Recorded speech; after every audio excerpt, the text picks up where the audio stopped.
Right, we are looking today in the Freelander 2. Someone has asked where an Ignition Live could be sourced in the engine bay. They fit in the DRL 2-in-1 fog lights, but you need an Ignition Live to power the control circuit.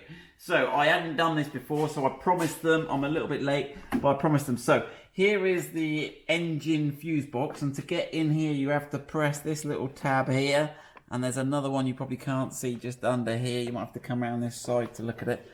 Okay, right, and then so you've got these two little pins that dock it in.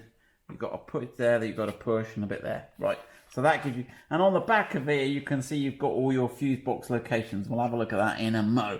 So, right, now this is a diesel, it's a HSE.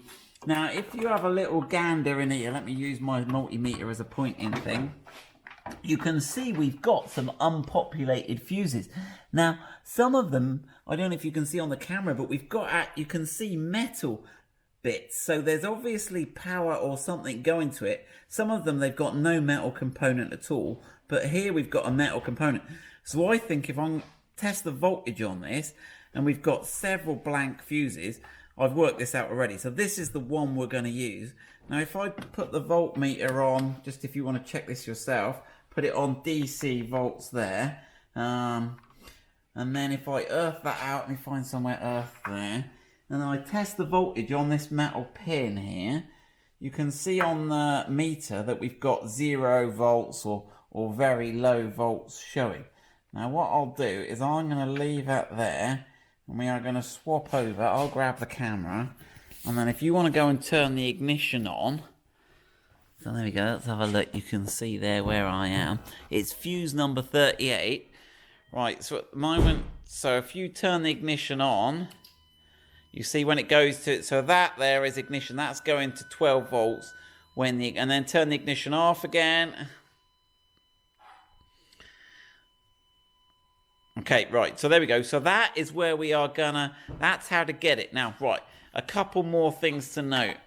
Right, so that's voltage, that's where we're getting it from. Now this fuse number 38, if I look on this sheet, on this diagram here, it's fuse number 38. So if you want to grab the camera again, fuse number 38, if we come into the light a bit here, is this one here.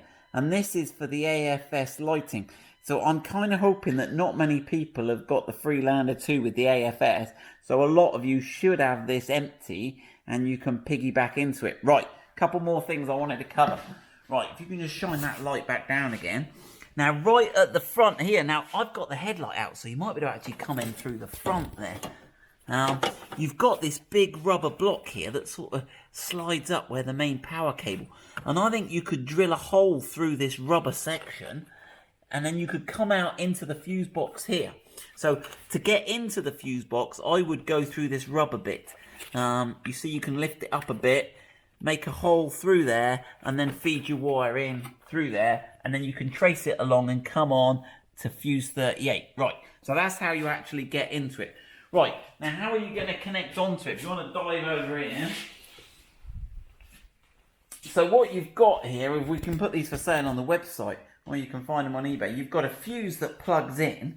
Now you've got to make sure that you can see here, you've got the, this is the input, it goes through the fuse bit there, the little thin bit of, can you see that? Does that have to put a bit of white behind it? Will that make it, no, it doesn't make it any better, does it? You can see you've got the fuse there, and this is the output. So you've got to make sure that this side goes to the metal side where you can see the metal in the fuse box. So the power will come in, be protected by the fuse, and then go out to your thing. Now, careful when you buy it.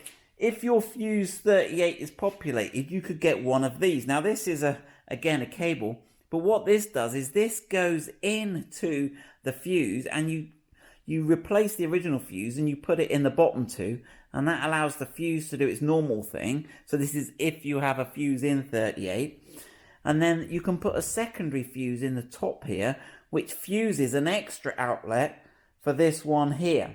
So there we go. And again, make sure this one goes on the metal side, but it doesn't matter so much if you already got a fuse. Right, so let me just show you what I would suggest you do. So we're going to use this one because we've got no fuse.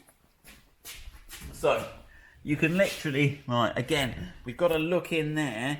Now you can see the metallic pin, if I use the wire to point, is on this side, which is towards the front of the car, towards the headlights. So I want to get, that's going to be the input. Whoa. So it's going to go like so. So that should now give me a fused output here. If we got a hole through there, we can thread it through there into the control box for the DRL. So that's my recommendation of how you would get an fused ignition live source for an accessory under the bonnet of a Freelander 2. I hope that helps.